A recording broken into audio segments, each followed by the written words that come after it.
Sup Shredders, my name is Logan, aka Spiderhands, and welcome to an SP Reacts, where today we got ourselves a track from an act named Arian Romal titled Number One. And if we switch over to here, I should note that apparently this is Bajpai's first time in a music video, though apparently they're a Bollywood actress, and this is also Arian Romal's return to Hindi music after 7 years. So that's nice. It's gonna be good to check out more. We're gonna listen through this track from start till finish, and we're gonna hear what we think.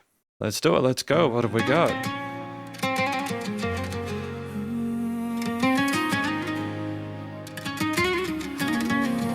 Romal Music.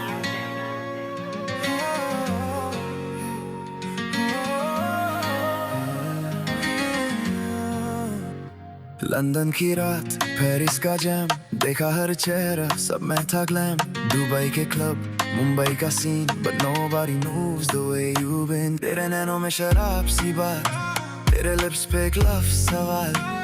सुंदर तू पर dangerous vibe, I'm lost in you girl, no alibi. मैं ढूंढा दुनिया भर में shine, पर तू ही है my perfect line. Your eyes girl, that's a crime, you make my heartbeat skip on time. London, Paris, Mumbai, Dubai, oh every city girl they try. Production's तू ही tight. मेरी आंखों का high, तू ही number one, baby no lie. Delhi, Doha, Rome, Shanghai, I saw the world, but why? Every road just leads to you. Tu hi number one, baby, no lie. There you go. Easy to follow story. Whole lead.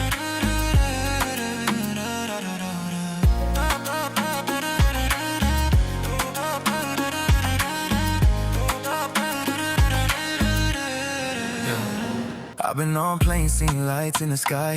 Every night's a movie, I just get by. But when you walk in, सब लगता dry.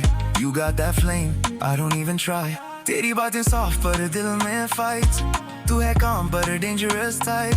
ख्वाब तू मेरा दिन और night. हर line में तू ही vibe. मैं ढूंढा दुनिया भर में shine, but तू ही है my perfect line. Your eyes girl, that's a crime, you make my heartbeat skip on time. London, Paris, Mumbai, Dubai, oh every city girl they try, but तू ही मेरी आंखों का high. तू ही number one, baby no lie. Delhi, Doha, Rome, Shanghai, I saw the world, but why? Every road just leads to you. तू ही number one, baby no lie.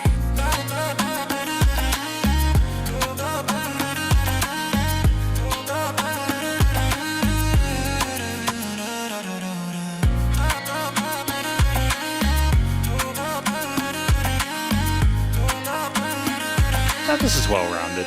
Yeah. From London to Mumbai, from Paris to Dubai, देखा दुनिया बस तू ही पाया. तू ही number one, मेरी यारा. The percussion is lush.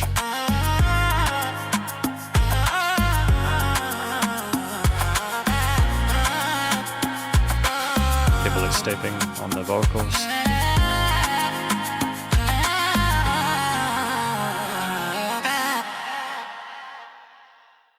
That's pleasant. That's nice. A lot of people involved in it. You know, a lot of people involved in it. Professional production. We're going to talk about it more, though, in the conclusion. Because welcome to the conclusion of my review of this track from an act named Arian Romal, featuring Bajpai, titled Number One. In this section, we're going to provide an overall song analysis of everything from lyrics and vocals all the way through studio production, as well as any applicable constructive critique, and then finally my general thoughts from my listener's perspective. But before we go any further, what do we think this track is about? Put simply, and with a big part of it going to the fact that some of this was in English, which I appreciate. You know, I like when people use different languages and kind of give English listeners just enough to kind of figure out the rough estimate of what's going on there. You know, with people who are native speakers, like the rest of the Easter eggs surrounding that.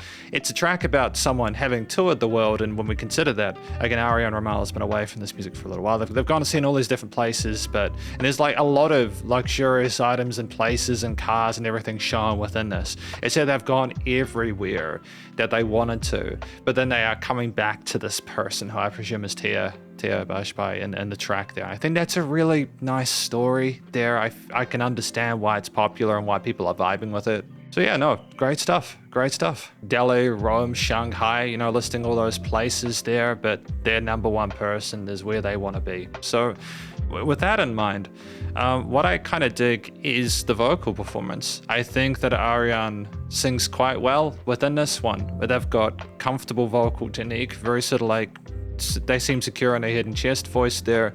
Nice bit of vocal fry occasionally, some vibratos and some legato passages there. They navigate the melodies, you know, relevant to the song pretty neatly. And, you know, they harmonize neatly with the track there. Some nice articulations there. The harmonies that we have in some parts are nicely blended around the sides of the stereo field there.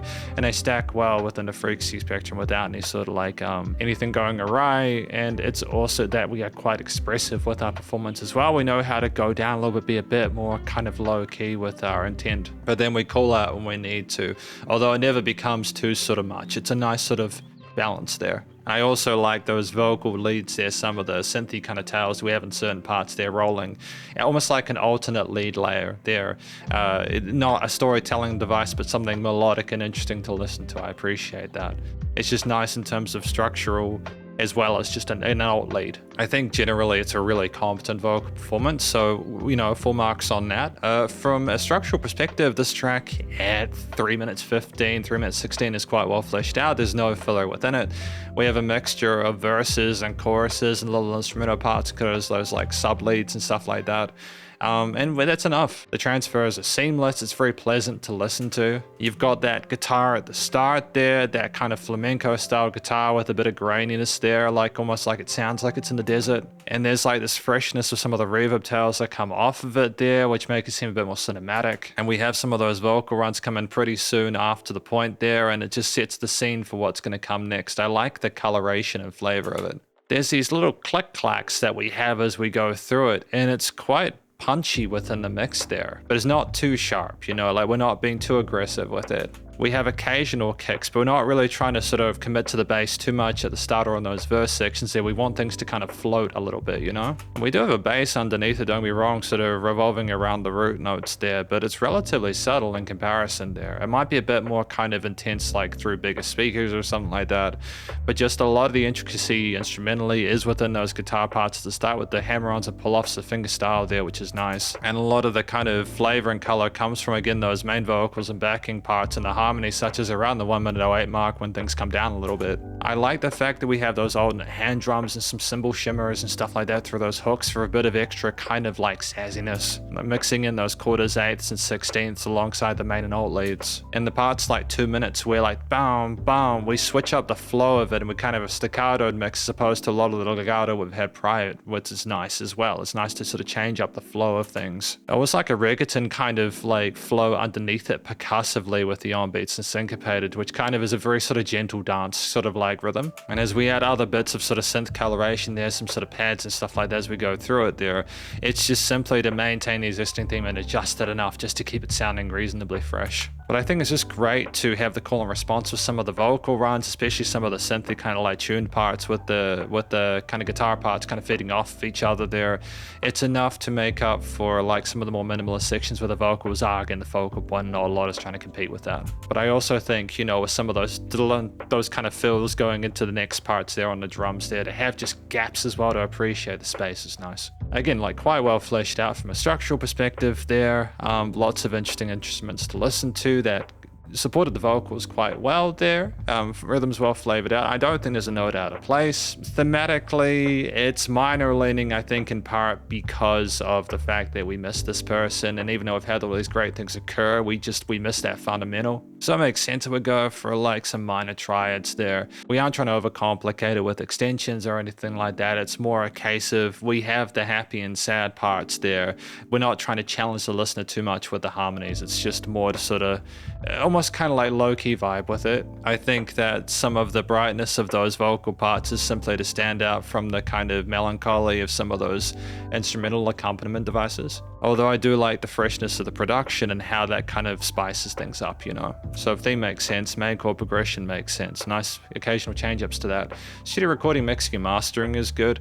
Happy with the presence of the vocals, both main sides and the sides of the stereo field. No weird resonances in the frequency spectrum.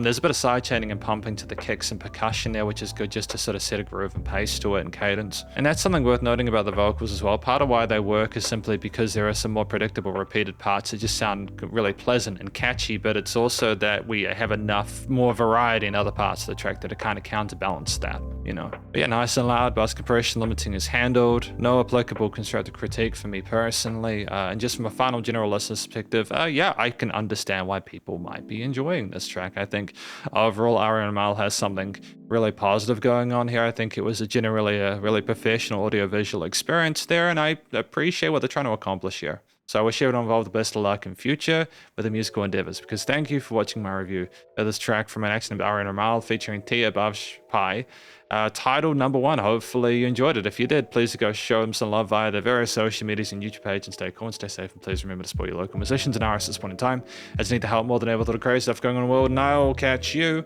in the next SP Reacts. Spiderhands out.